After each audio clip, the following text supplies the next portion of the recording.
New Galaxy Broadcasting proudly presents Integrative Hermetic Health with Hugo Rodier, MD.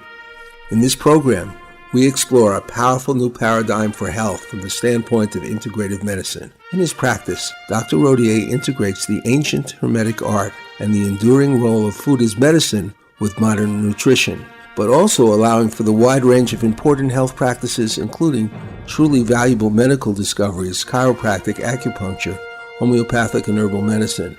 In this program, Hugo Rodier, an expert in intestinal health and nutrition, will help the audience discover an approach that focuses on actual cures, not the masking of the elegant simplicity of many health solutions for the sake of profit. Profit too long has been an overriding motive of the pharmaceutical companies, and sometimes, sadly, by many in the medical establishment today. We're back with our second show on Medicare for All. Good morning, Dr. Rodier. Good morning, Johnny. Thanks for having me. It's always a pleasure. Before we start, I'm going to play a cut from the Kyle Kulinski Show, discussing a recent poll on the popularity of Medicare for All. New poll out on Medicare for All, and we can't stop winning. We're winning so much it's making my head spin. So this is a poll of medical professionals from Medscape, and here's what they found. 69% of nurses support Medicare for All, 66% of physicians support Medicare for All, and 68% of administrators, and Jeff Stein put some question marks there, support it, because I think administrators, they might suffer some job losses if we go to a Medicare for All system. So it's kind of amazing that these numbers are what they are. Now, I also happen to have some personal experience on this front because a friend of mine is a doctor, and he was telling me that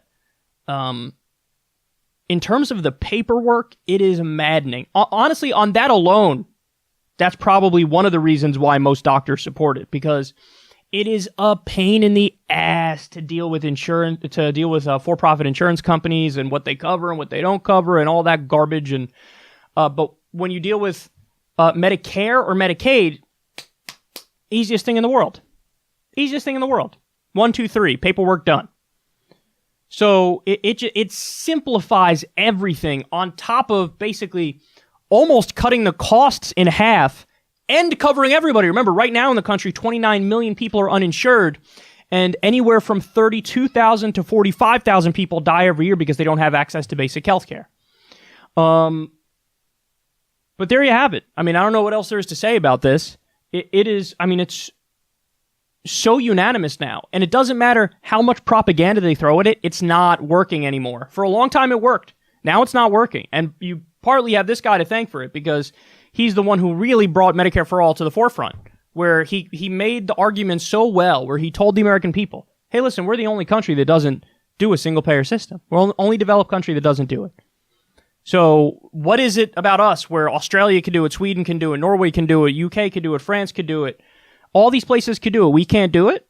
I don't believe that. I think it's because of the greed of the for-profit health insurance companies. And it's because our system is backwards and prioritizes profit, and our drug prices are through the roof because of big pharma and the lobbying and the corruption and all that stuff. So he made the arguments, and everybody was like, you know what? That guy's right. And the polls massively changed, man. So now you have 70% of the country overall supports Medicare for All. Even a majority of Republicans support Medicare for All. Republicans! So we're getting close to universal background check levels here, because that's the standard bearer of overwhelming poll numbers.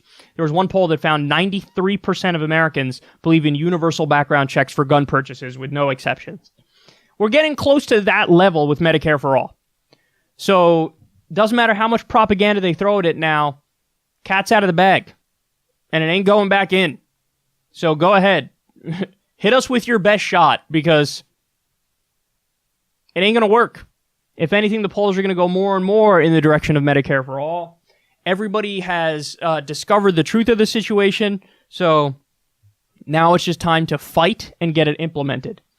And that is going to require us, unfortunately, to get super involved and force our politicians to do the right thing, because they ain't going to do it willingly. The system is too broken. There's too much corruption. Leadership of the Democratic Party is the worst. So we're going to have to drag them to the right position and make sure they don't deny us what we know we deserve. You know, as we move forward on this program, again, for Medicare for All, I came to realize something rather significant, at least to me. It relates to our discussion of the changes needed to transform, I believe, and of course you believe definitely, in a more educated way, that we have a rather ineffective medical system corrupted by its overuse of somewhat dangerous pharmaceuticals that mask symptoms but do not affect real cures, the overuse of specialists in the medical field whose recommendations often do not embrace the safer, more productive solutions, often offered by nutrition or by relevant factors outside their specialty, and the topic we most discuss, the importance of nutrition in solving so many of our medical problems that people are treated with in oblique, non-effective, and even destructive ways. Further than that, there's the problem with environmental degradation, which poisons the air and water, and all kinds of problems with the soil affected by its contamination with various chemical substances, and its often lack of enrichment by various means to maintain its vitality, mineral, and organic content, sufficient to provide a good foundation for healthy plant growth. Then there's the problem of genetic tampering with the plants and with their seeds. And further, and even sadder, is the possibility that many types of effective treatments may have been suppressed by the medical community and government. All this and more leads me to the conclusion that the need to overhaul the health system is much bigger and even more needed maybe than Medicare for All. Why? Well, although I'm totally in favor of such a plan, even if it is a medical plan accessible to all formulations, as we discussed, in other words, people don't have to use it, but it's accessible to them if they want it. The reality is that the changes needed to be made in our healthcare system would substantially reduce medical costs on an unneeded surgery and the use of pharmaceutical drugs that do not get at the roots of the real physiological problems behind so many health conditions. In other words, it's going to be cheaper. Is that correct? I mean, Exactly. maybe much cheaper. You were talking, I want you to give me the percentage. How much is really useful in what's done in the medical field, percentage-wise? Great question. And for that, all we need to do is go to the journal Business Week, May 29th, 2006, the cover issue. A surgeon writes the article. A surgeon turned statistician, or I should say he was educated in statistics, and you know that opens up a can of worms as far as what numbers can be massaged to say. But yeah, not having an axe to grind, this good surgeon documents that 80% of what's going on in the medical profession, in the healthcare field, is not necessary, but driven by profits.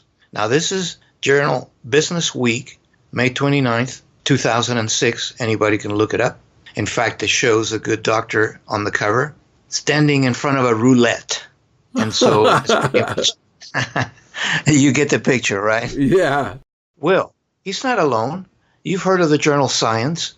It happens to be the very best scientific journal, not medical journal, in the world. So the cover issue, September 21st last year, Science Under Scrutiny, meta-researchers study how research is done and why it goes wrong. Yeah, that's a cover issue.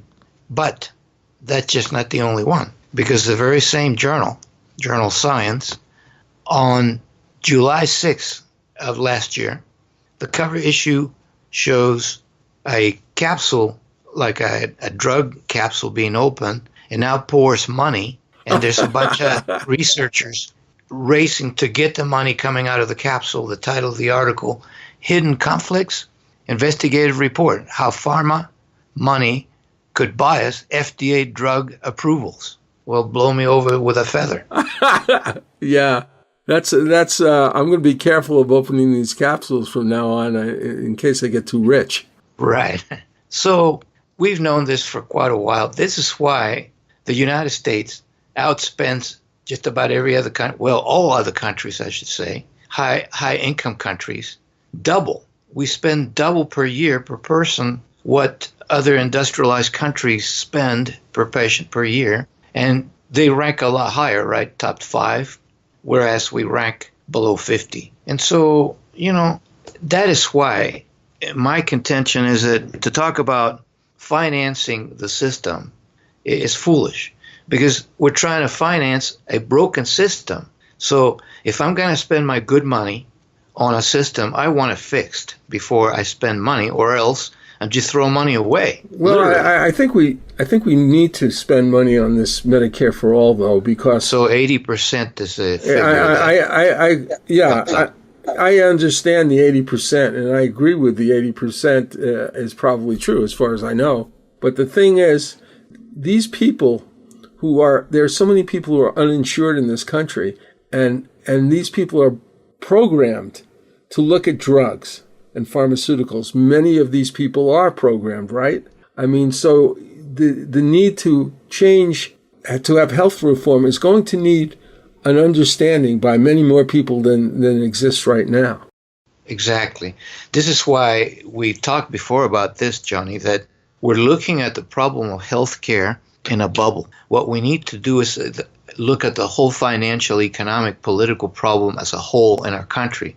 It all boils down to this unrestrained capitalism with no social responsibility. Yes. So what we're seeing in healthcare is just a reflection of what's going on in the country as a whole with every other industry, the auto industry, the lawyer industry, the oil industry.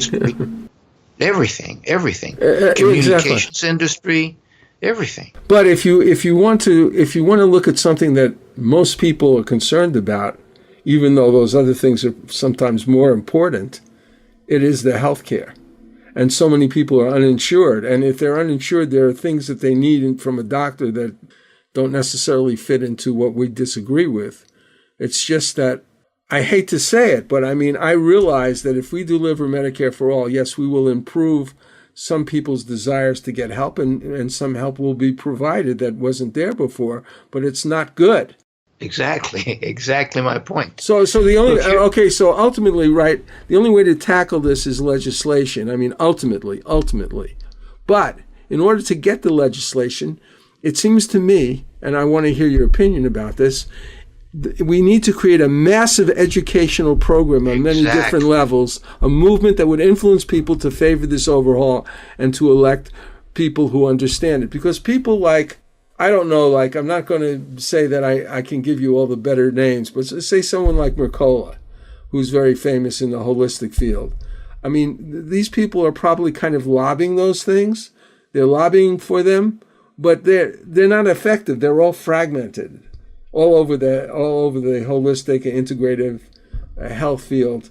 And so what we need is a movement, a powerful media movement that will address things on all levels, including webinars and in-person interviews on major media if we can get it, if not more programs on online, and all kinds of nonprofit campaigns, PSAs. And it's going to be hard to do. Exactly. But if we don't do it, we're going to keep on going in this direction, which is really terrible. Right. It's just wasting money. So let me quote from this article. British Medical Journal, 2014, page 7516. British Medical Journal. They know what they're talking about.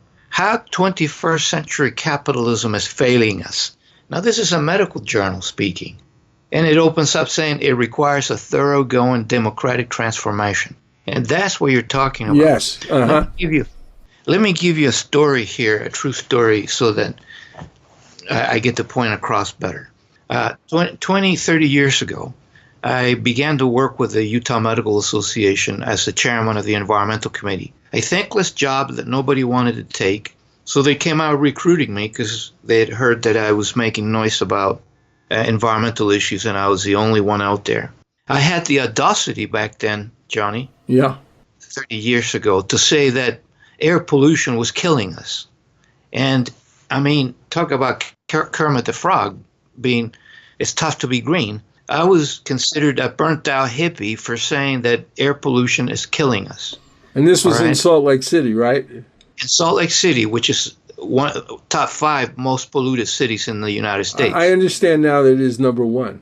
Exactly. Well, it comes and goes, just depending on what. Smart clears for a little bit, and another city takes over.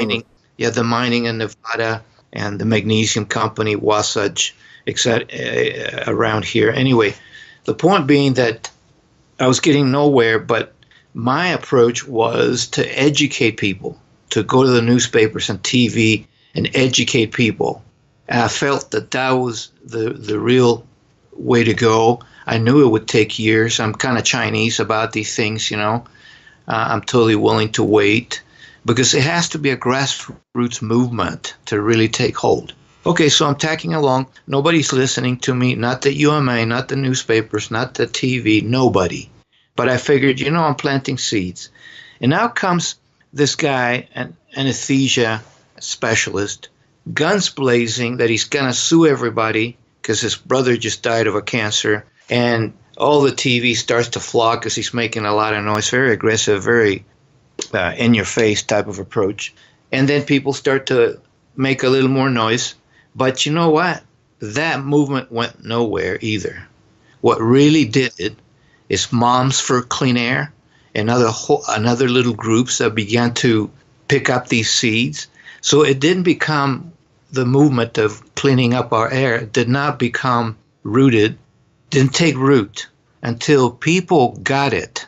It wasn't about me nor the anesthesia man. It was about people finally being educated step by step. And now it's a huge movement. The governor in Utah just voted $20 million to clean up our air. Yay, that's great. It's my air. It's my air too, because the pollution filters over here in American Fork from Salt Lake City. Yeah. So spit in the bucket, but that's how movements happen. And you know how I caught on to this? As a young kid reading War and Peace by Tolstoy. You know, that book is not about what you think, but it's about how people, the Russian people, was really wagging the dog, if you get my drift. Because we start thinking that generals and the president and the emperor, they created the movement. No, it's always grassroots people, and it takes time to mature. So what you said at the beginning, I totally wholeheartedly believe in. It's education, one step at a time. So Johnny, this is the bottom line here. If we have this system now, broken and all, it's a system we deserve because we have not bothered to educate ourselves. And so instead of rolling over or come out guns blazing, I think little by little we need to educate people. And so I'm totally willing to wait. I'm totally willing to compromise like we talked before. That is Medicare available to all. And that's a step in the right direction. That's the $20 million that the governor signed to improve our air, if you will. Well, I agree that that's really the best we can do now. But I want to go on. I want to go a little further and sort of recapitulate what you said on a sort of a statewide enterprise to what's going on now. And I'm saying the effort that we need to make about the promulgation of an understanding of what we need for health reform has to go much further than the current push by progressive politicians for a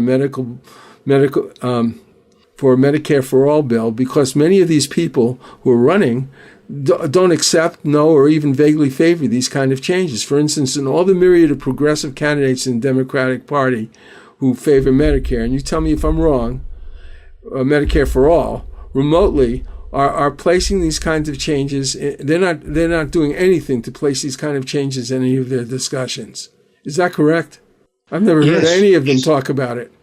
Exactly. I mean, they'll say, well, let's buy stuff from Canada, you know. Okay, yeah. Let's buy the poison from Canada. Those are Band-Aid solutions. Let me quote from that British Medical Journal a little bit more if I can. Okay. Quote, "But if our future lies in maximizing well-being rather than economic activity, we will be aided by what might be called a convenient truth, rather than benefiting from further economic growth. Health and happiness in rich countries is now better served by improvements in the quality of social relations and community life. It looks as if greater equality would reduce consumerism and improve the social environment. It should not be beyond the wit of modern societies to ensure that production is undertaken in the service of the public good, humanity, and the planet. The obstacle is that large corporations are so powerful that our democratically elected politicians are afraid to touch them, and far too afraid to start thinking about alternatives," quote unquote. Well, we're going to have to take a break now, but I want to just say one more thing that's, in my own little way, that the people out there who want Medicare for all are mostly demanding that they can afford the pharmaceutical specialists and unneeded surgery that they don't even realize endanger their lives as well as their pocketbook. Exactly. We'll take a break now, and we'll be right back. This is Johnny Bluestar, CEO of New Galaxy Enterprises, a media content development company.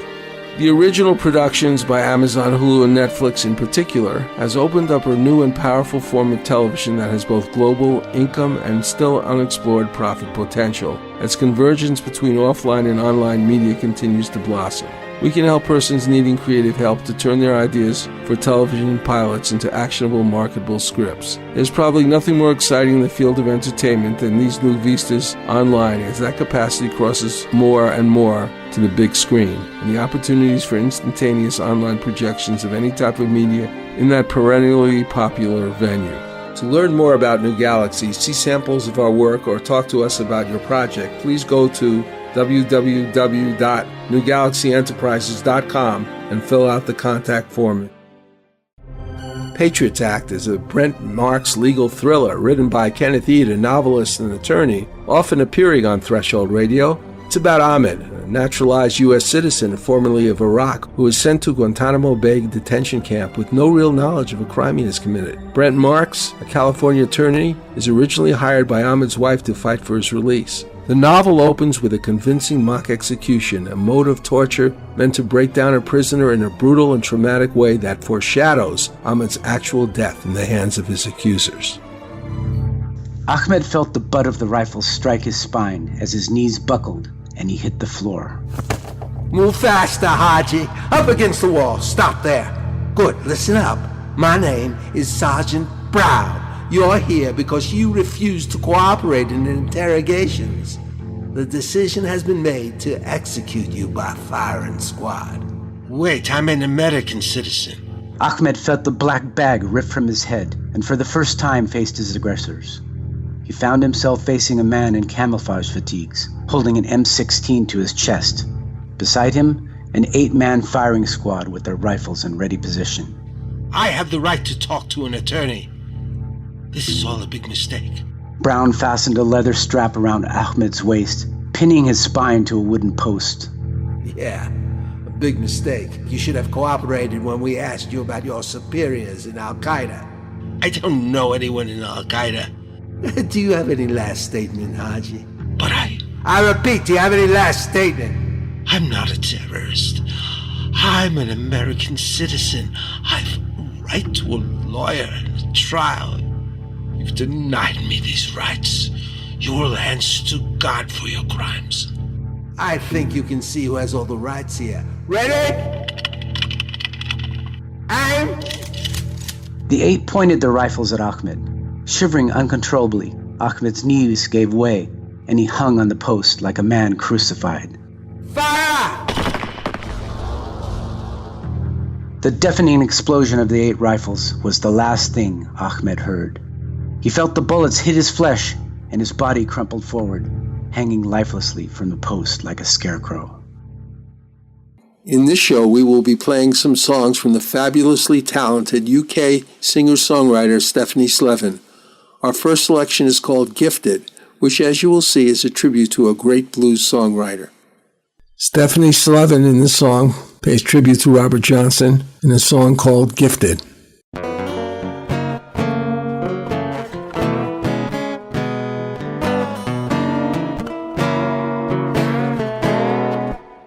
They say you're gifted. You must have got your gifts from the devil. Your lyrics uplifted because they're on the new level. Look to the left, look to the right. There's a devil on my shoulder, or is he hiding from sight?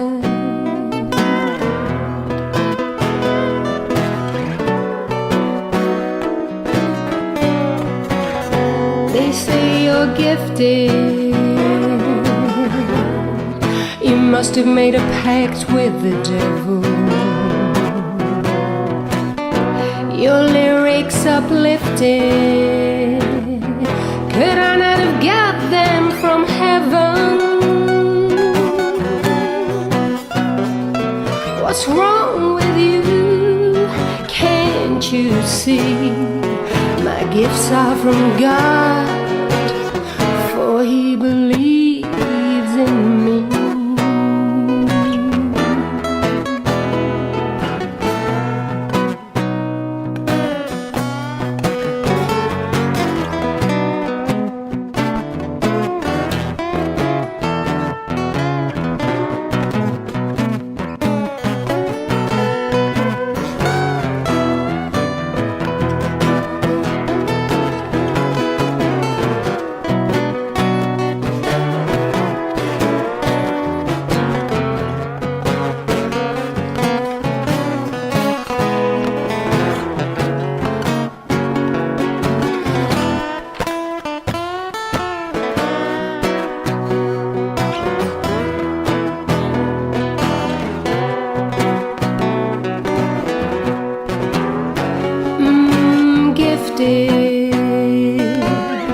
So I get a little frisky.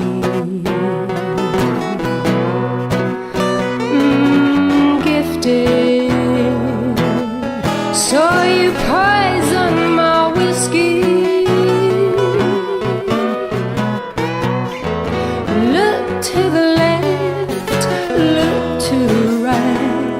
There's a devil on my shoulder, or is he hiding from sight?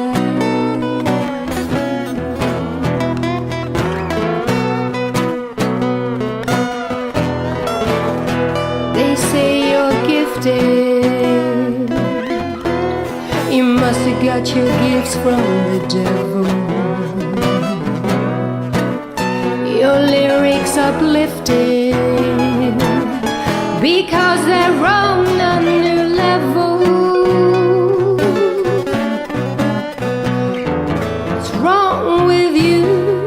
I've waited so long. My gifts are from God, and my name is Robert Johnson.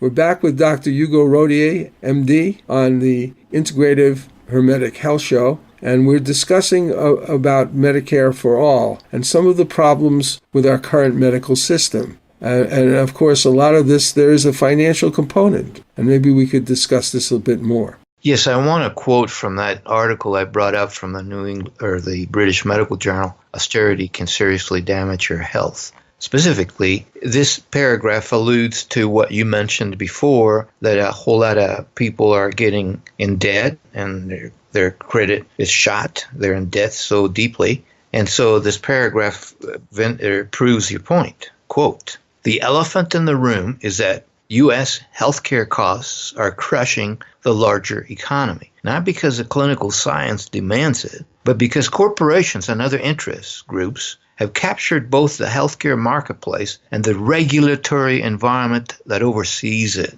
Unquote. Translation: most people get in debt because they choose to pay the exorbitant premiums that insurance companies demand, and then they go without enough money to buy food or pay the rent, so they have to get loans or get in debt or use their credit cards, et cetera, et cetera. The number one cause of bankruptcy in the United States is healthcare costs. And it's so sad, and this is the crux of the matter, because the insurance company's overhead paying for a bloated system is like 30%, all right? Whereas Medicare, the overhead is 5%.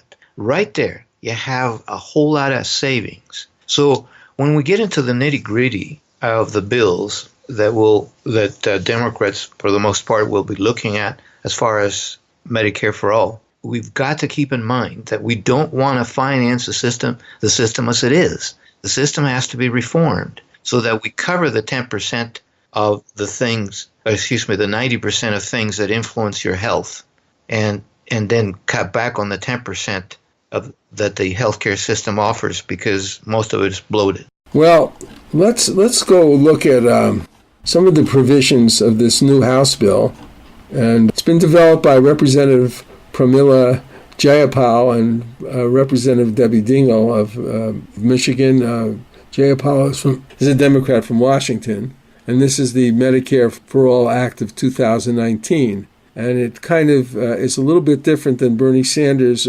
original Medicare proposal, which we opened the program with. But one of the things about it is that a lot of people there are so many people running in the Democratic Party now that they're all looking at something like Medicare for all, and they're all kind of trying, I think, to fight about things to get in the forefront of their party.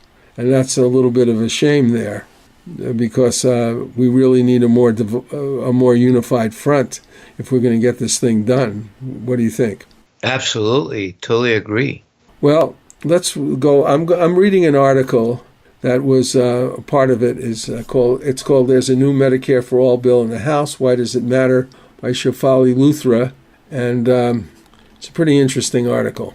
She says that under this plan, patients would not be responsible for any cost sharing of medical expenses, and the government coverage would include hospitals, doctors, preventive care, prescription meds, and dental and vision care. Private insurance would not be allowed to sell plans that compete with the government. Now, they can sell plans. They can do some stuff privately, but they're not allowed to compete with the government. What do you think of that? No, I think that there should be competition. What do you think?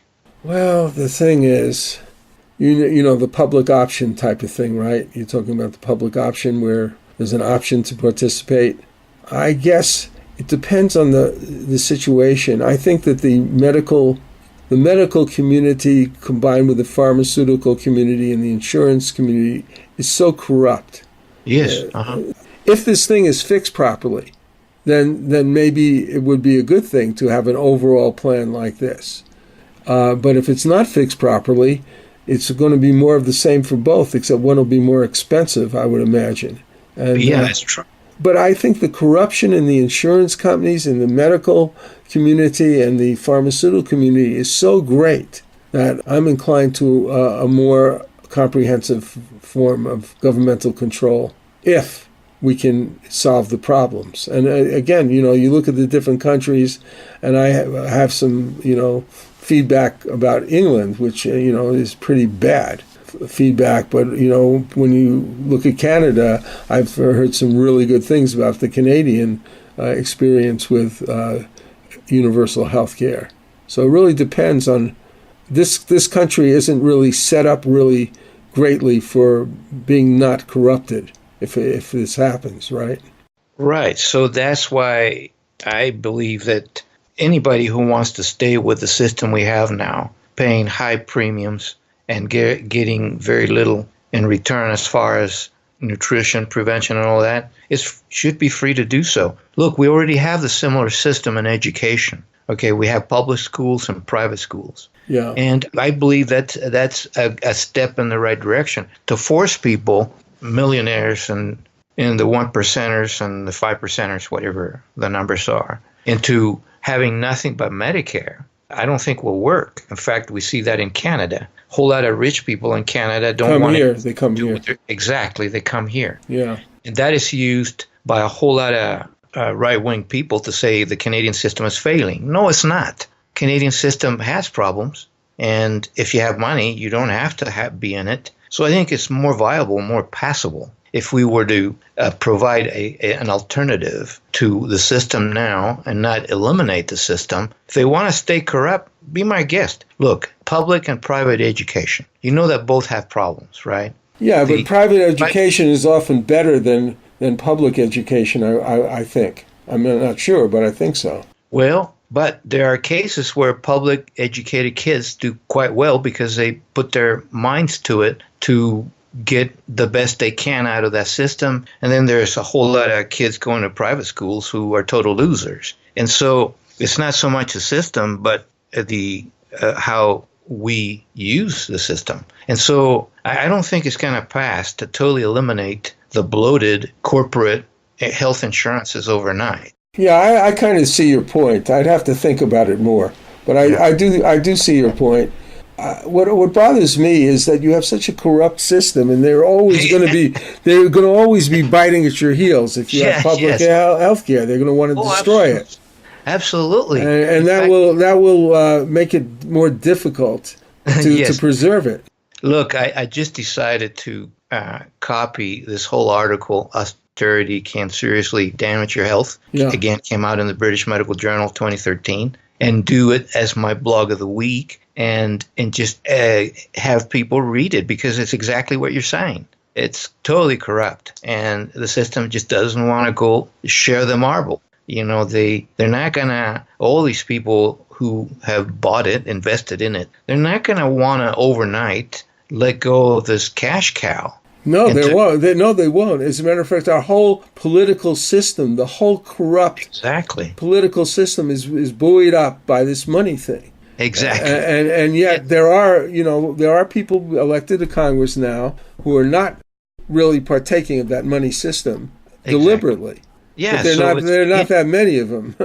But listen, Johnny, if you want to eliminate all this overnight, what you're talking about is a revolution, and get Mr. Guillotine to come out, roll out the guillotine out of mothballs.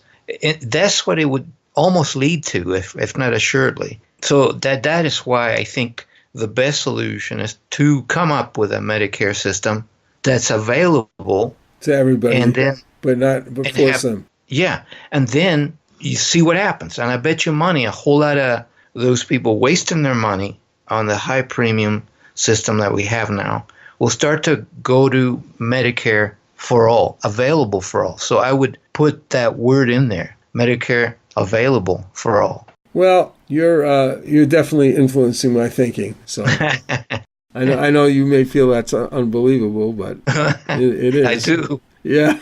Okay. So another difference between the Sanders bill is that the House medical version is going to cover long-term care. That is for people with disabilities and the elderly. So that's also a real difficult expense, right?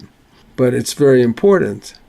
I want to just mention something, or I ask you a question. A lot of the healthcare bankruptcy situation, doesn't it happen towards the end of somebody's life? Exactly. A whole lot of healthcare costs happen when grandma starts to dwindle, and then unwise family members will take grandma to every specialist in town, first, second, and third opinion even, and then that specialist is forced, well, I'm sure a whole lot of them do them willingly, to run all kinds of tests, prescribe useless medication that with a whole lot of side effects. Grandma doesn't get any better, and then she dies within 6 months.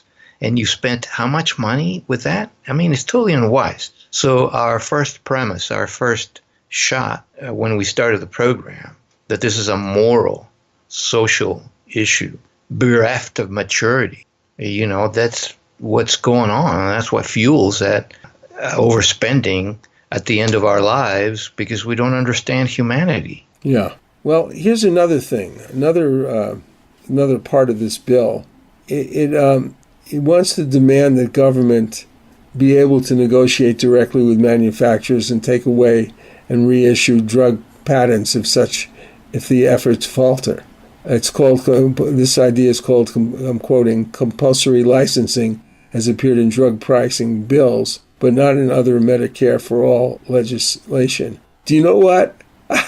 Here, you can jump my case on this one. I really think we should take away the patents on medical drugs. We should make it more like, okay, so they'll make their money in their market, but not necessarily by creating drugs that we don't need. and not because it's some company goes into the rainforest and they find a nice herb that some shaman tells them does certain really great things for arthritis, and then they synthesize this thing. And it doesn't necessarily work the same way. It might cause a lot of side effects, but it might have a little bit of scientific verification of something, and then they charge a fortune for it. Yes, I agree with that. Totally. Great books have been written about a society keeping no secrets, totally open.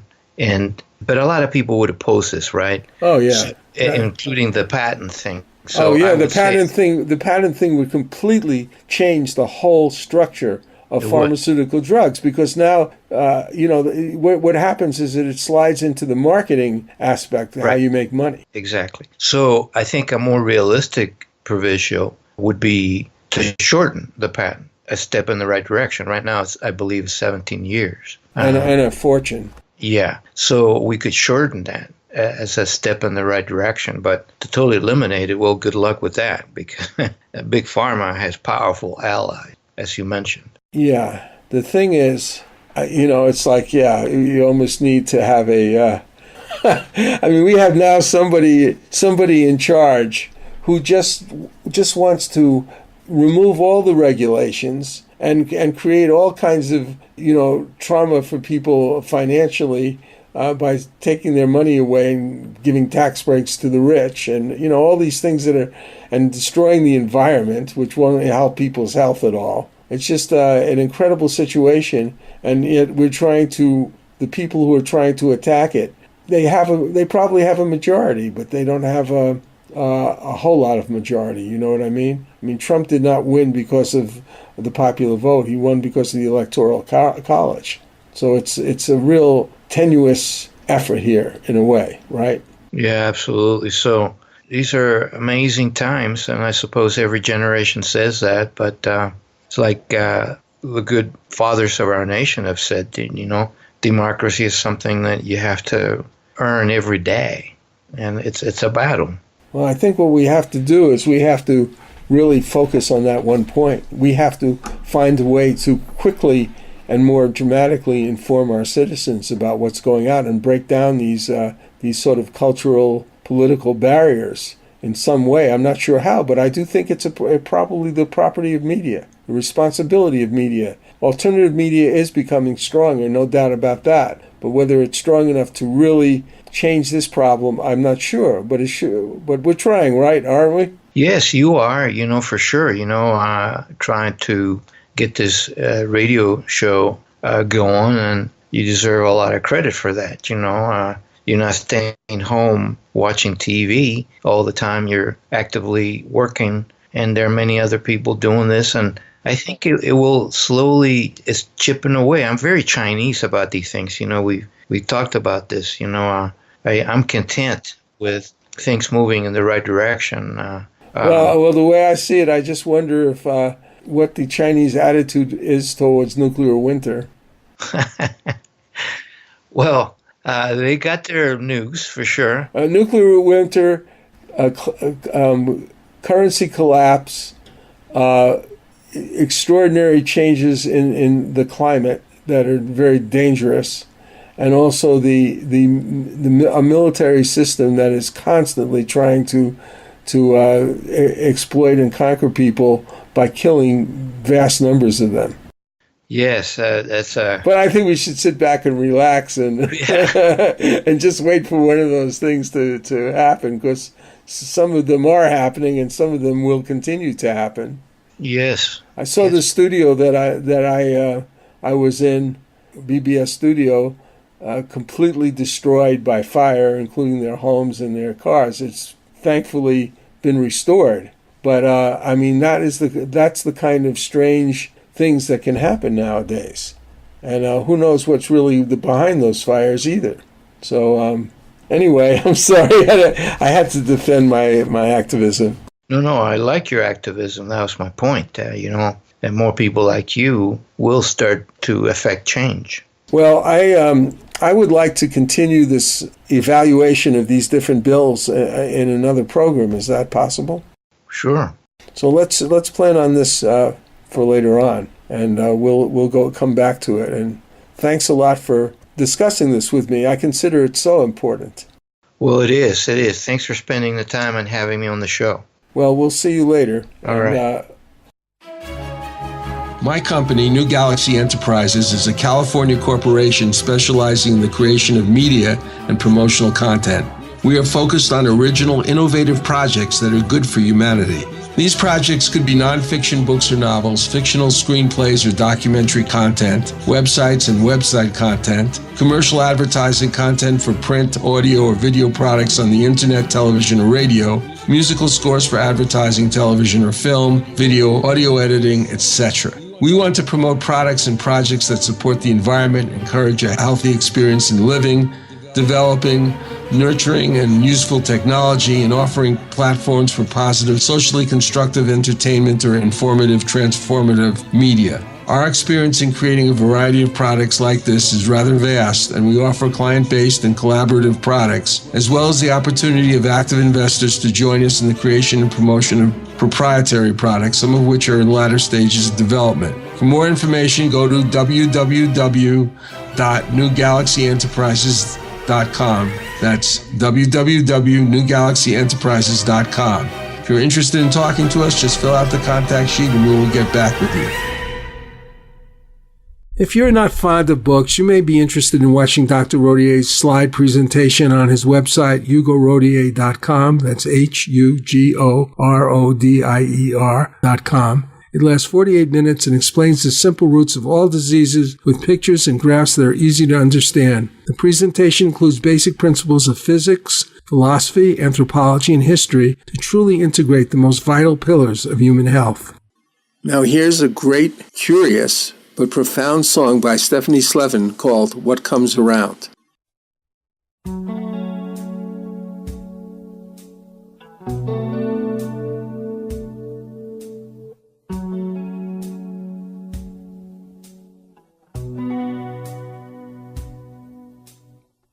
Say what goes around comes right back around, but that's not true for me. They say what goes around comes right back around, and that it comes in threes. Please bring me rest, bring me some peace. Please knock on my door, and I promise I'll ask for nothing forever, evermore. Rise up from the darkness and step into the light.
I hope, in fact, what comes around will be a great health system and the restoration of American democracy. We'll say goodbye and go out with a song by Stephanie Slevin that has had some extraordinary success around the world. I Know I Love You the Most. For more information about Dr. Rodier's practice, books, blogs, and newsletters, contact Hugo Rodier, MD, at www.hugorodier.com. That's HUGORODIER.com. This song by Stephanie Slevin has got a lot of listeners throughout the world. It's called I Know You Love Me the Most, and it's a fun song. I may have marmalade on my toast and you may have your caviar. I may walk to work in my second-hand shoes and you drive in your fancy car. I'm down here and you're up there.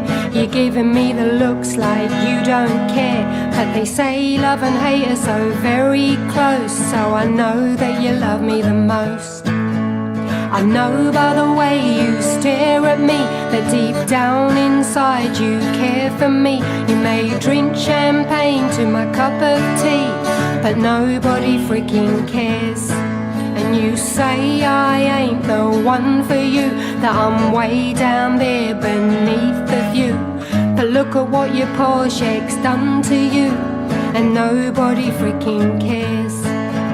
She took your money and laughed at you, and then slept with all your mates and they were laughing too. So let's kick her to the curb, yeah, me and you, for nobody freaking cares. And I know you said bad things of me, but deep down inside you care for me. For they say love and hate are so very close, so I know that you love me the most. You took to your drink and your one-night stand, so please don't judge me by your own bad hand. Yeah, stand up straight, just be the man, for nobody freaking cares. And come down off your mighty horse and take a chance on me, and we'll run the course, and we'll show the bitch we don't do divorce, for nobody freaking cares. And I know you said bad things of me, but deep down inside you care for me. For they say love and hate are so very close, so I know that you love me the most. Yes, I know that you love me the most. I may have marmalade on my toast and you may have your caviar. I may walk to work in my second-hand shoes and you drive in your fancy car. I'm down here and you're up there. You're giving me the looks like you don't care. But they say love and hate are so very close, so I know that you love me the most. I know by the way you stare at me that deep down inside you care for me. You may drink champagne to my cup of tea, but nobody freaking cares. And you say I ain't the one for you, that I'm way down there beneath the view. But look at what your poor shake's done to you, and nobody freaking cares. She took your money and laughed at you, and then slept with all your mates and they were laughing too. So let's kick her to the curb, yeah, me and you, for nobody freaking cares. And I know you said bad things of me, but deep down inside you care for me. For they say love and hate are so very close, so I know that you love me the most. You took to your drink and your one-night stand, so please don't judge me by your own bad hand. Yeah, stand up straight, just be the man, for nobody freaking cares. And come down off your mighty horse and take a chance on me, and